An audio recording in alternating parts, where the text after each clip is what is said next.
Vous l'attendez comme tous les jeudis, il est à présent avec nous. Bonjour Franck Tapiro.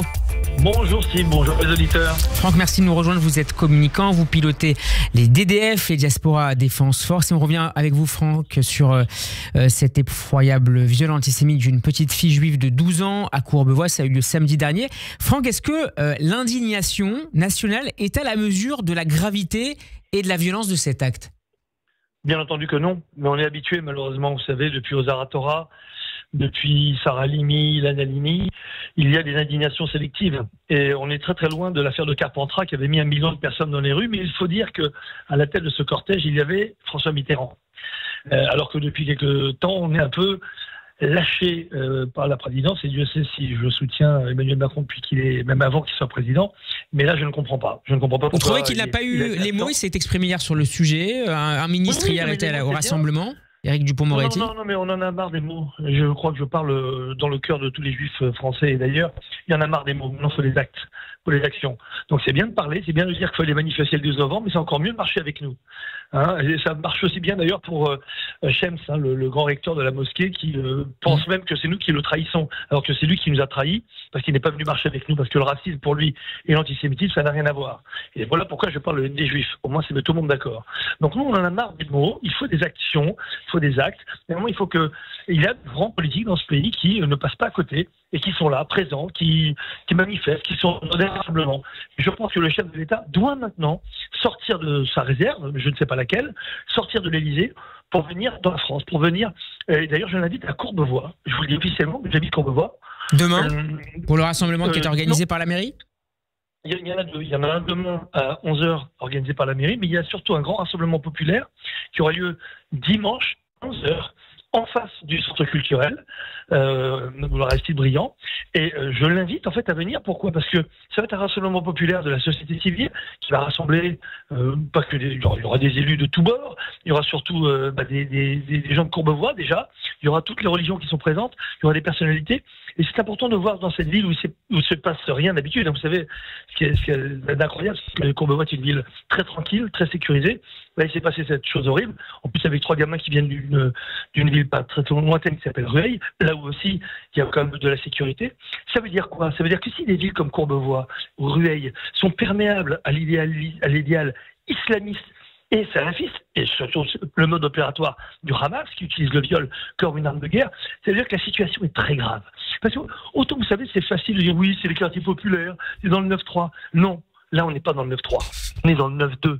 Et dans le 9-2, ça arrive aussi. Dans le 9-2, on peut violer un enfant de 12 ans quand on a 13 ans. Et donc, si on n'est pas capable de voir qu'il y a un changement de paradigme, c'est très grave. Donc, voilà pourquoi j'appelle le chef de l'État, tous les ministres à venir. D'abord demain matin à 11h et dimanche matin à 11h à Courbevoie, devant le centre culturel, pour dire non à la haine des Juifs, pour dire qu'il faut cesser le viol. Ce que je disais sur votre antenne, vous vous rappelez, il y a quelques mois, quand des fous furieux appelaient Israël à faire un cessez-le-feu. Eh bien non, c'est d'abord un cessez-le-viol qu'il faut. On ne peut pas accepter que le viol, qui est utilisé comme une arme de guerre par le Hamas, et tous les islamistes un peu partout dans le monde, pensez à l'Iran. En Iran, le viol est monnaie courante, malheureusement, là-bas, depuis des années. Eh bien, il ne faut pas que ce soit importé dans notre pays. Sinon, on va voir ce genre d'exactions abominables. Et comment on lutte contre ça, Franck? Alors, évidemment, il y a une présence que vous appelez de vos voeux de la plus haute autorité de l'État, un rassemblement, celui-là ou un autre, mais est-ce qu'il faut de manière plus générale, pénaliser davantage ce type d'actes, mais malgré le jeune âge? Certains considèrent que les peines éducatives ne sont pas suffisantes face à de tels actes, même quand on a 12 ou 13 ans. Est-ce que vous êtes penché également vers ce type d'évolution? Ça fait des années que je remarque que le duo, malheureusement fatal et totalement perdant-perdant, c'est éducation-répression. Modèle éducation, on voit bien que quand à 12 ans on est capable de faire un truc pareil, c'est que les parents ont tout raté.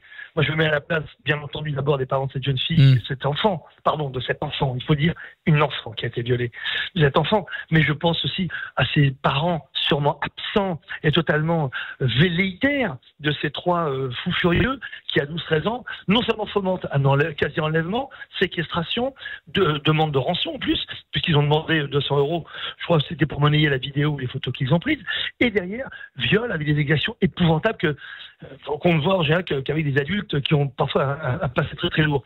Donc quand on est capable de ça, on se dit qu'on a tout raté. Donc maintenant, qu'est-ce qu'il faut faire? L'éducation, on ne va pas refaire l'éducation des parents, donc il faut peut-être rééduquer les enfants. Et ça, malheureusement, est-ce que c'est uniquement à l'État et à l'école de le faire? On voit bien que pour éduquer, c'est déjà compliqué, mais rééduquer, on voit bien qu'il y a quelque chose qui passe un peu à côté. Et puis derrière, la sanction. S'il n'y a pas la sanction nous aidera déjà à gagner du temps pour éduquer ou rééduquer les enfants.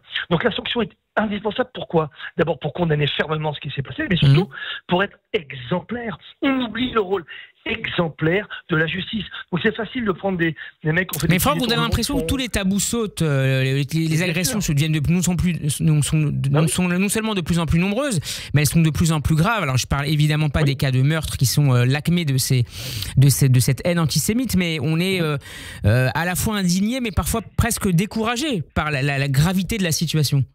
Mais oui, pourquoi? Parce que en fait, vous savez, le 7 octobre a été une grande révélation non seulement en Israël, mais partout dans le monde. Ça a révélé ce qui était vraiment le salafisme, ce qui était les frères musulmans. Ça a révélé la situation d'Israël qui était au front finalement de la défense de toutes les valeurs universelles. Ça a révélé les anti-juifs de tous les pays.